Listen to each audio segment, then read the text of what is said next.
I remember my band director, Mr. Smith, saying, "Now listen, if you're worried about Jake inhaling smoke, I don't think you know what he gets up to. But I think he's gonna be fine." He'll be just fine.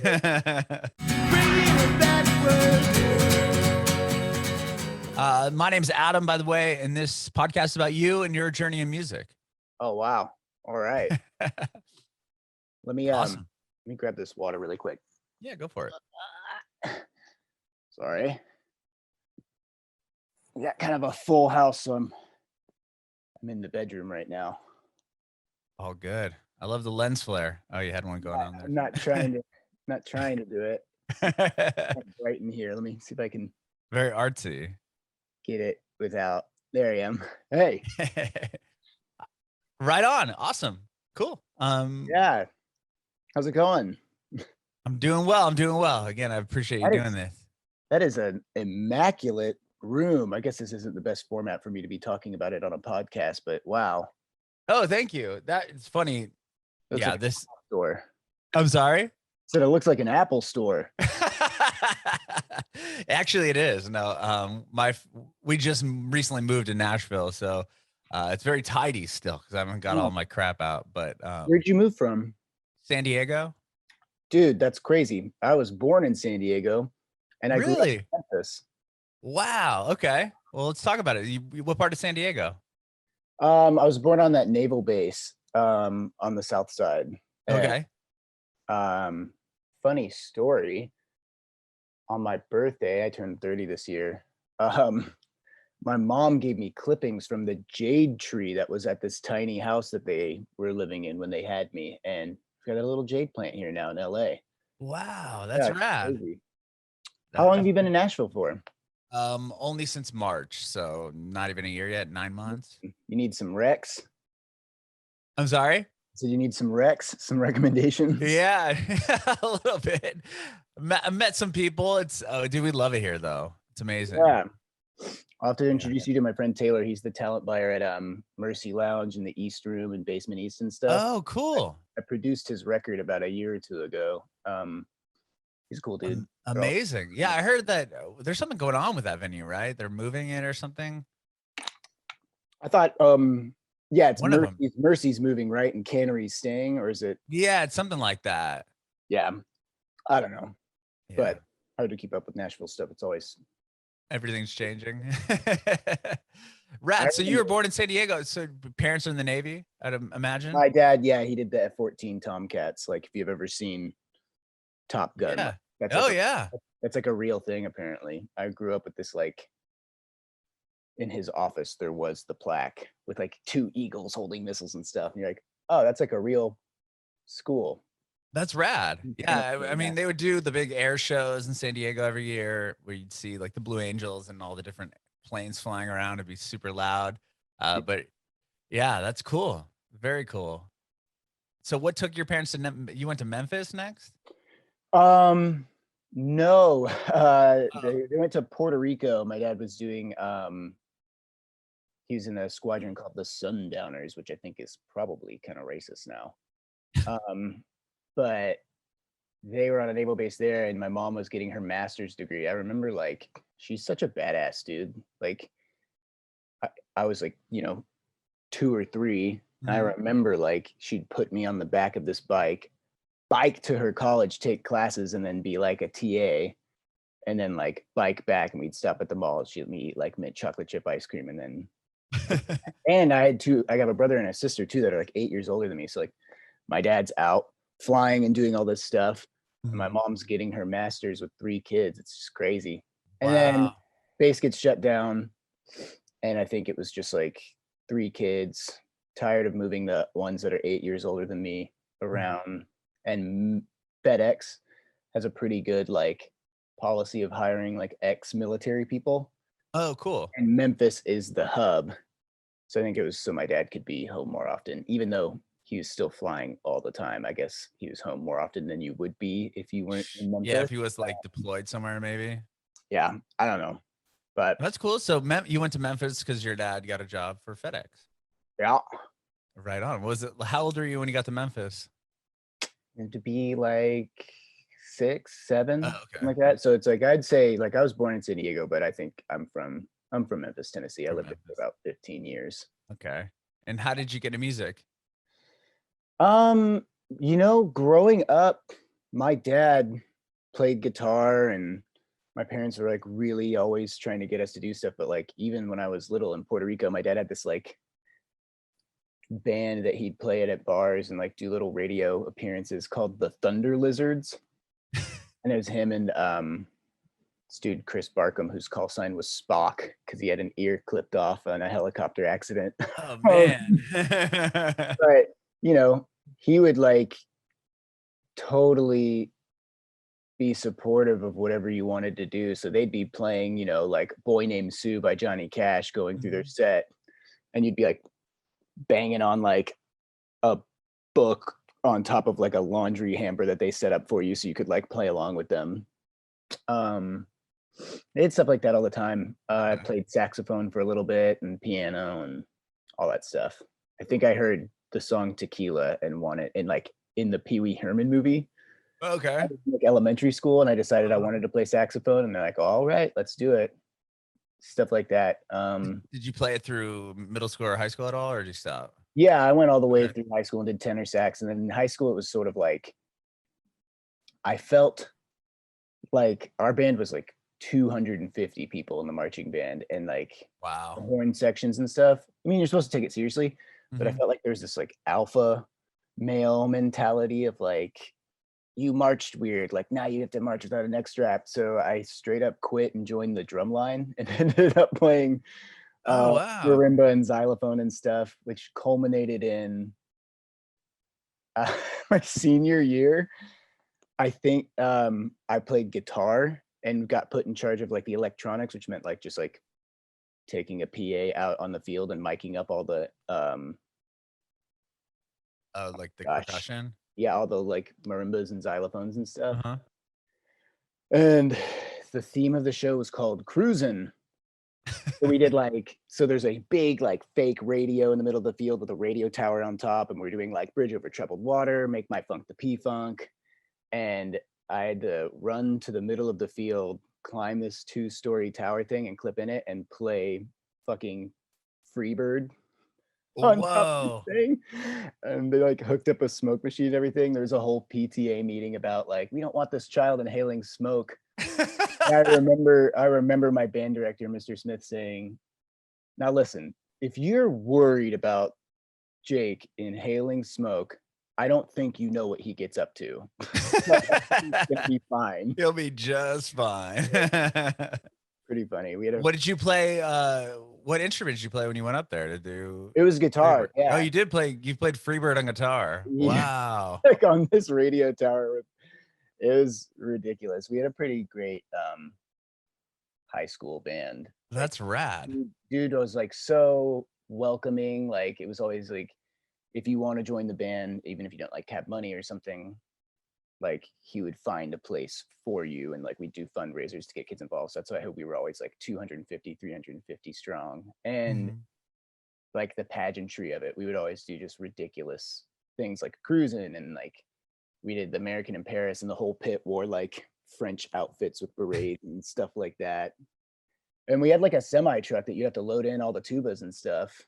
And I was like on loading crew too. So there's a part of like whenever I get asked that question about like when did you start, you're kind of like, well, my dad always ended like we'd make dinner, do dishes, and then he'd like pull out his guitar and start playing until you fell asleep, you know? Mhm. So you sort of want to learn songs to play with him anyway.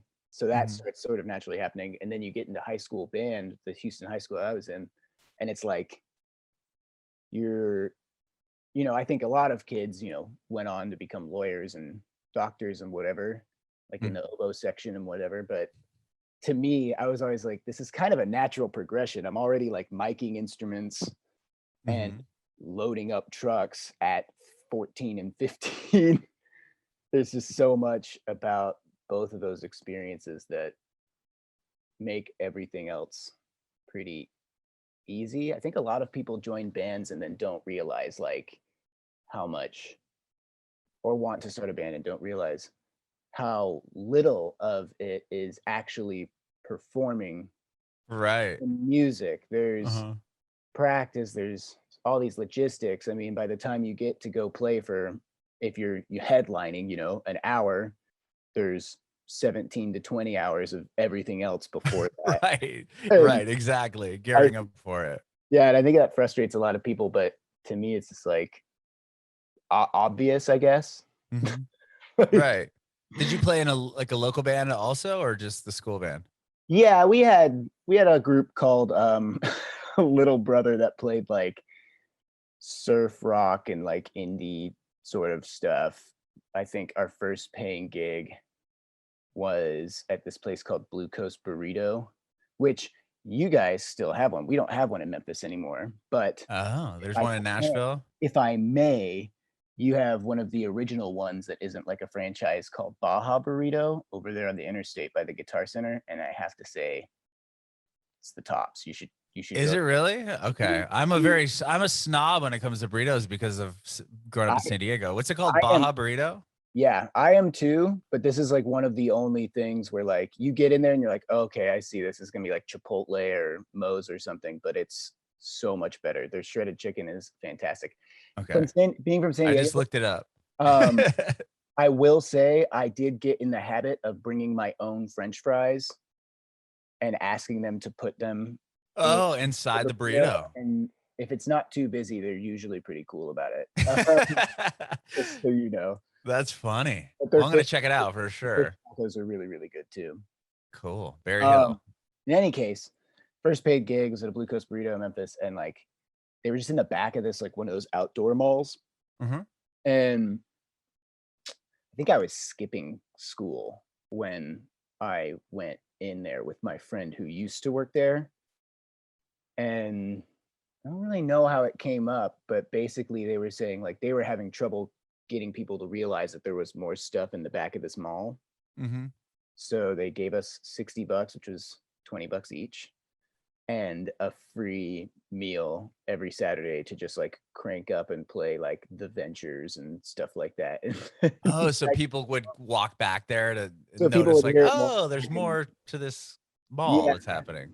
and like we would pack out the patio with our friends, which feel really grateful for because like watching some 15, 16-year-olds struggle through a cover of like of Montreal's Requiem for an OM2 paired with Wipeout. Can't it sounds kind of brutal now, but it's pretty fun back in the day. That's awesome. Did you Yeah. go to college for music?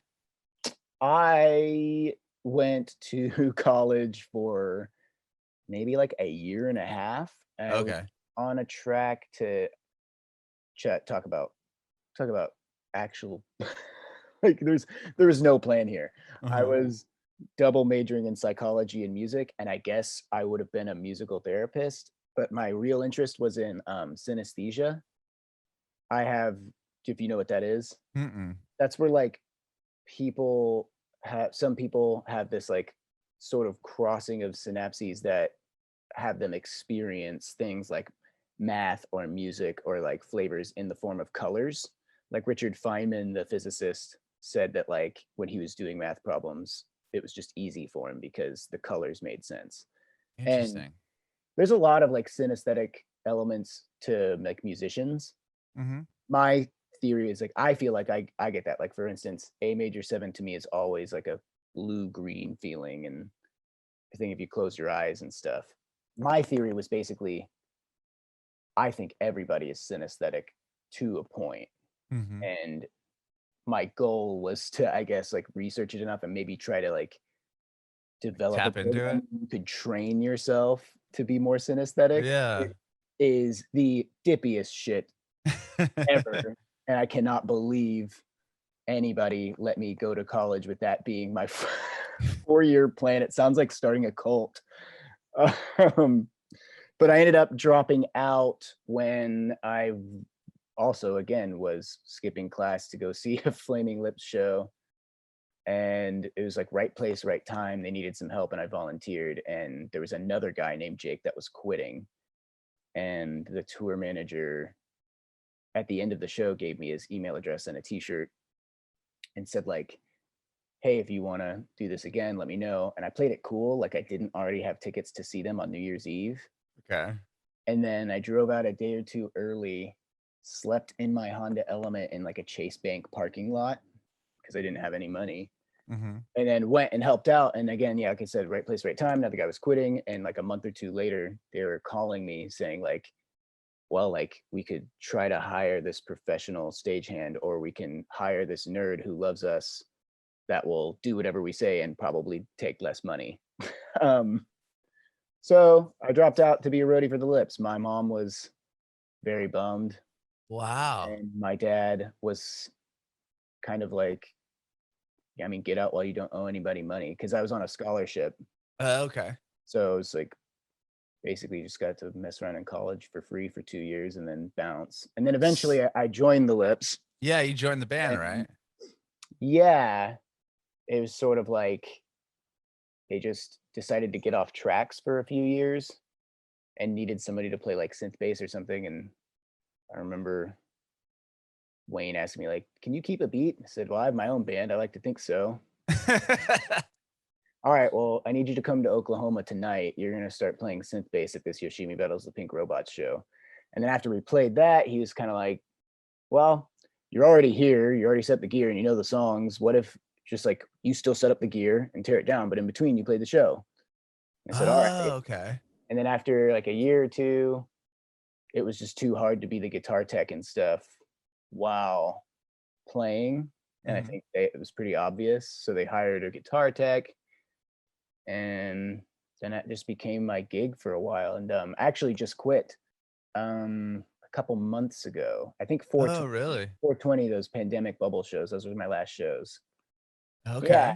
I don't know. I feel like I'm like super grateful to have gotten to like play and record with them for like a decade. But Yeah. I think turning 30 had me going like, well, okay, wait, there's so much of like Spaceface stuff that I've had to like sacrifice and put on the back burner. And it's like, I know it Mhm. sounds delusional, but gotta pursue your own thing. But at some point, it's like, well, I love these guys and I miss them, and I'll miss them, but you know, there's no real future in this for me because it's, they were banned for 20 or 30 years Right. Yeah. before I They was already. around, and there'll be a band after I'm around. And it's like, well, I can either spend the rest of my life, or I guess the rest of Wayne's life, doing that. Right. You're just like a hired guy, right? For them. Well, their thing is always like you can be as involved as you want, and Okay. as long as you're around. So if you're around, you'll get used and you'll end up playing on stuff, and that's great. But if you're not around, they'll just like keep going with stuff. And I think it started getting frustrating for them Mhm. that I was out here and not wanting to move to Oklahoma because I'm not even from there. Oh, so And their band's based in Oklahoma still, and you have to go out there to record or yeah, there was practice. a time where a few people lived around everywhere, but like over the last 6 or 7 years, it just sort of like everybody kind of moved back into that area, and I moved over here. Hmm. Um, but yeah, it was just sort of like I realized it was time to move on, or at least I felt like it, because it was like it started to feel like, well, okay, this is amazing. Obviously, who gets to join their favorite band? That's insane. Yeah. Right. But And then probably played as massive crowds that you had yet oh to play for. yeah, like yeah, exactly, and doing all sorts of crazy shit and getting to record with like Kesha and Miley Cyrus, and like I got to meet Kevin Parker Wow. before Lonerism came out. He was finishing that up at Fredonia when I drove up there with Wayne to do this record with them, and he's finishing up, and I was like, oh man, I really love your record. Little did I know how much the next record was going to be. And I don't know. But Sure. at the time I was like, dude, cool music. I just drove 22 hours. I got to go to sleep. But um, yeah, I guess I'm trying to find like a nice diplomatic way to put it. But you're basically like dedicating your life to somebody else's stuff that you get to Mhm. help out with from time to time. But at the end of the day, Right. It's not like yours. what would happen if Wayne and Steven just dropped dead? I would just be some dude, you know? Right. No, for sure. Did you have Spaceface going when you joined them? Yeah. So we Okay, so when started did Spaceface start? kind of nebulous. Okay. I'd say somewhere around like 2011, 2010. We started playing shows and just could not. We've gone through a spinal tap amount of drummers. Oh, okay. Our first friend, Chris, I don't know if I should say his name, but first drummer, he was cool. We were writing all this rad music, and it was always interesting because he had like a 404 and was doing trippy stuff. But we finally got like our first show, which when you're young seems like the biggest thing ever. You're like, yes, landed a gig. Right, of course. And he's just nowhere to be found. He lived at a co-op. We couldn't find him. He's not answering his phone. It turned out he just went on a cross-country biking trip and didn't tell anybody. And so we got a different dude to fill in. So you're able to play the show? So we're able to play the show. Okay. But he's one of those drummers that like, he like, you know, when people get too excited and do like the fast, like, yeah, like sort of thing. And when we went to record the music with him, he got really mad about wanting to do it to a click. Oh. I'd like heard the word quantize. And he was just like really mad at us, like, why are you trying to restrain me? Just quantize it. And we were going like, we don't know what you're talking about. Can we just play the track? The other guy comes in, Victor Quinn Hill, who plays with Ashley McBride now in Nashville, actually. He was with us for a long time, and man, what a beast. He's a great drummer and quit to join Ashley McBride's band, which is probably the smartest thing he could have done as a drummer, because now he's like touring stadiums and stuff, and that's all he ever wanted. Yeah, I mean, I could go, the list goes on and on. I forgot what the question was. Oh yeah, we started just when the band started. Yeah, like 2011, I guess. Okay. And then I started playing in the Lips like mid to late like 2012 on until. So the band was going and you had to really take a pause with it, it sounds like, when you joined the band. You're sort of like sneaking it in and out, you know? So like in between tours, you're like trying to like record something and do that, and then run out and do your own thing. And without fail, you know, I feel like the Lips is on the short list for people who can like, who are just ready to go and fill in at a festival slot. So like, you know, you'd plan your own tour to do this whole thing, and as like a 19-year-old, it's pretty tough. Right. And then they just like drop 3 dates in the middle of your tour, and you just got to be like ready to cancel some shows and just bail, you know? And there's a time when that was fun and cool, and then at some point start thinking like, how many times have I had to like put my own thing on pause with like no regard, which sounds ridiculous because, you know, it's the Flaming Lips, but you know, sure, it's your thing. Right. And then what made you decide to you know, to stop doing the Flaming Lips and to pursue this, you know, more full time? Well, we wanted to do this forever. That's the whole that's the hope, you know. You start a band with your friends and you're like, this is gonna be us, we're gonna do it, it's gonna be great. Right. And it's sort of, you know, it gave us a leg up with me being in the Lips, but at some point it's like a double-edged sword, because you're constantly, the time that you would have to develop other stuff gets devoted to their stuff. And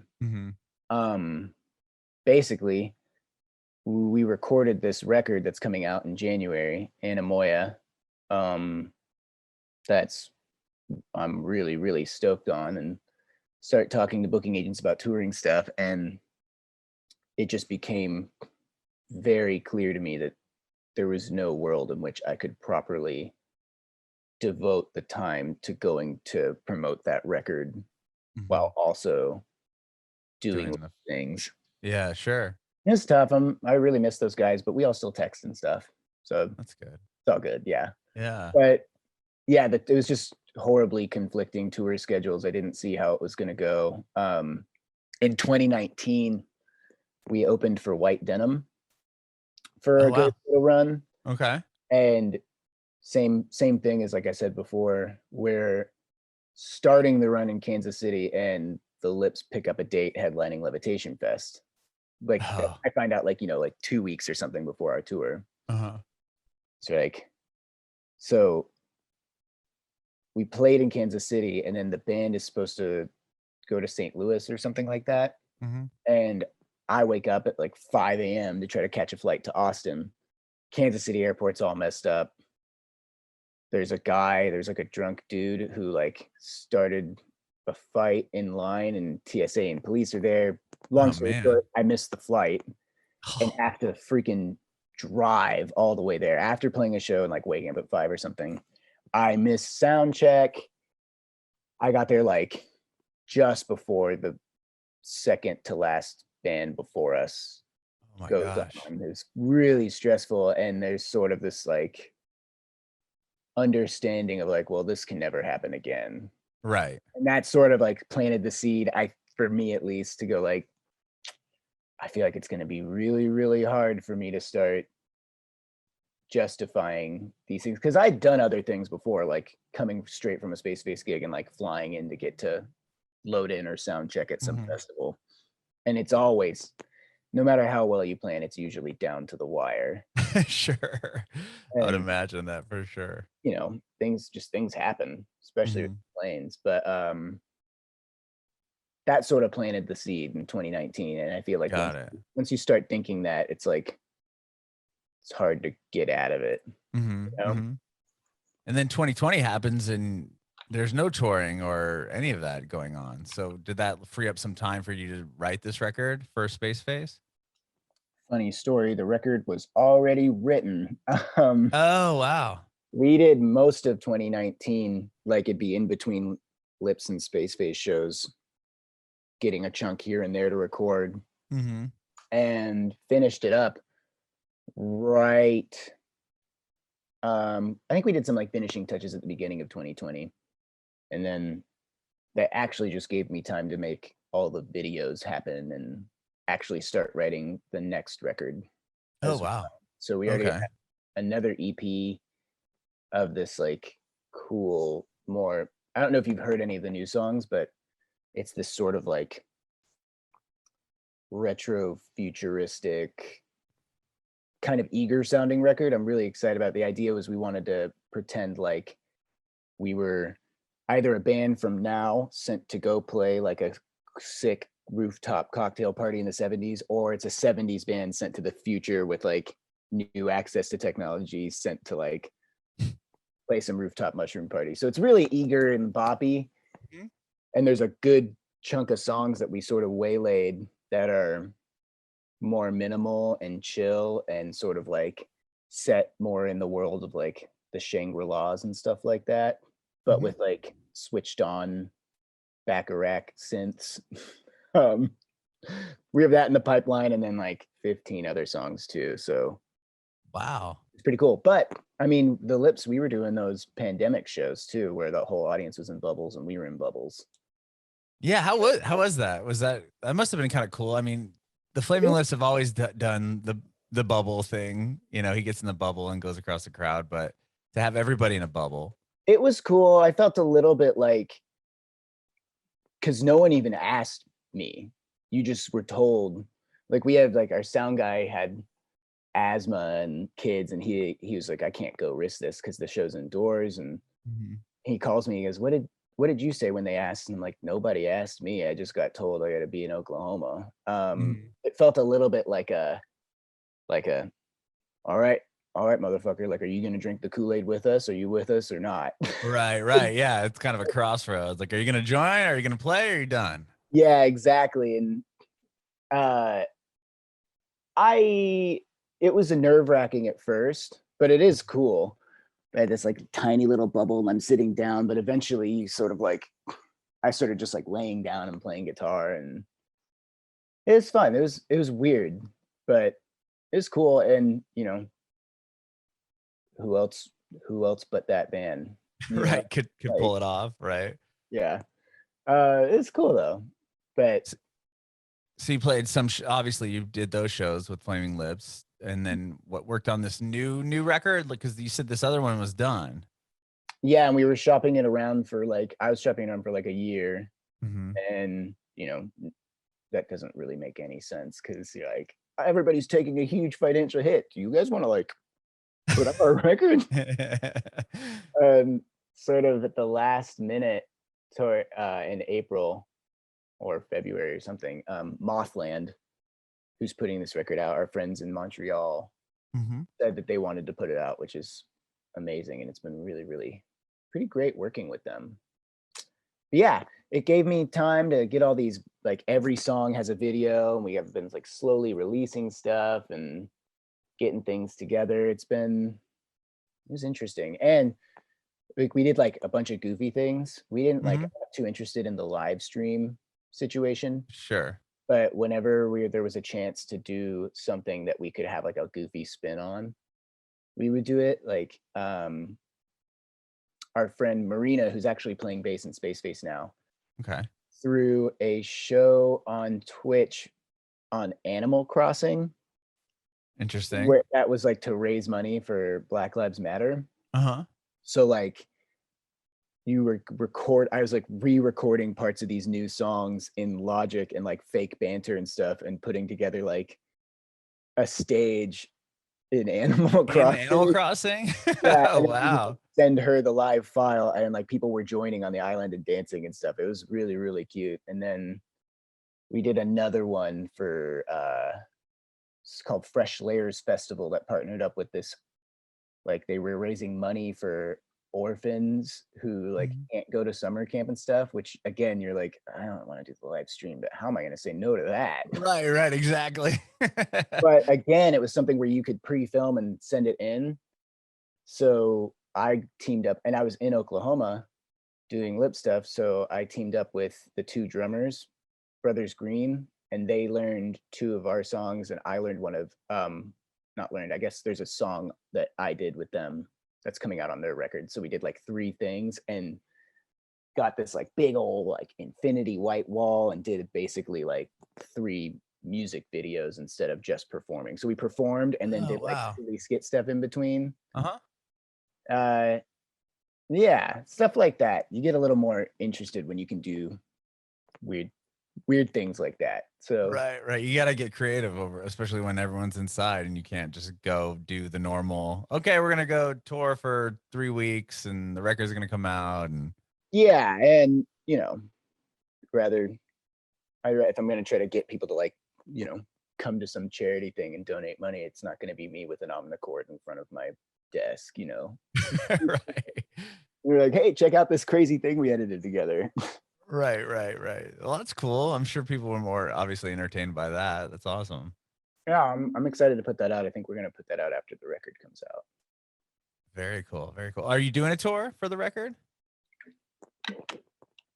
Yes, we were supposed to announce yesterday, but there's one venue that's holding out on a confirmation, I guess. But I think I'd be cleared to say that when does this episode come out? Whenever. Oh. Whatever. Whatever you want. Well, I could actually tell you within the next 2 weeks, I should say. Cool. Well, yeah, we've got a bunch of dates lined up for 2022, but firstly, I think on February 12th, we're flying out to Lexington, Kentucky to play. Are you familiar with Expansion Fest? It's this dude, Jared Lee, who puts these 6 shows on at this venue called the Whirl over there. And he gets a couple visual artists from like Silver Cord Cinema and stuff from Nashville to come up and cool. Like psychedelics, but he's doing this series. I think we're going to play that and that as like a little warm up. And then we've got a co-headlining tour with this band Reptalians starting actually, I think on the 15th or 16th at Whistle Stop Bar in San Diego. Oh, in San Diego. Right on. Yeah. And that goes to the Constellation Room the next day, the Echo on the 19th, up through Oakland and Portland and all that stuff. And then a bunch of stuff in April and March, getting us towards Norman Music Festival and Distortion Festival in Montreal, and then a bunch of stuff. Awesome. Sounds like a lot of stuff going on. Yeah. And then you already have like more music ready too, right? You said you had a whole EP. Yeah, I think we're gonna try to put that. That's been the like, do you make music? I don't. I'm just a fan. That's like Julian Casablancas has a pretty funny quote about that, saying like, by the time you hear the music, I already hate it. Right, you're over it. Which I don't feel that way about our stuff, but Uh-huh. you do you already have mentally like moved on to a different phase sometimes. So you're just like kind of difficult to like inhabit this world promotional wise and practice wise when you're already on this other sound. And like if it's done, you just want to like put it right out, you know? Right, and you're probably like, if you think this is good, wait till you hear this next song that I have coming Right. And out. you want Like, to incorporate it into the live set and stuff. well, But you actually, can't. Yeah, I had a meeting with Mothland the other day, and I'm going like, all right, yeah. And then we have the single, we have like remixes, and then we can put out the EP like in March or something. And they're like, the head of the label, Marilyn, she's sort of the head honcho. She's like, all right, like, hold on though. We still have to like promote yeah, the let's album. pump the brakes. Like, yeah, okay, all right, cool. But the That's goal awesome. is to try to do another. I mean, I would like to make the EP just another record. I think we easily could, but that's sort of me and the other singer have this sort of back and forth. He wants to make it all one piece Mhm. with these 6 songs, which I get, but I'm like, we could probably just add these 4 other songs from the batch and just call it another record and Call put it out another another record. record the same year. But I get that he wants to do like a flowy, everything is connected situation. Mhm. So we'll see how that goes. But yeah, I Awesome. think the goal is to put out another EP and then have like 6 or 7 songs, and then probably have the next one ready to go By by that time. this time next year. Very cool. Very cool. Well, Yeah. Jake, thank you so much, man, for doing this. I appreciate it. Yeah, I'm not, I guess I like ramble a good bit. I love it. I appreciate you. I have one more quick question. I want to know if you have any advice for aspiring artists. Ooh, learn to record yourself, because you just always need to be able to get demos out. And the amount of like weird happy accidents you can have just increases exponentially once you have the skill set to mess around in your own free time. Don't be scared to get a little ridiculous. Just as far as like live stuff goes, I feel like most people would rather see some, at the very least, weird or interesting than boring or ridiculous than just standing there and playing guitar. Nothing against singer songwriter stuff, but it's been my experience.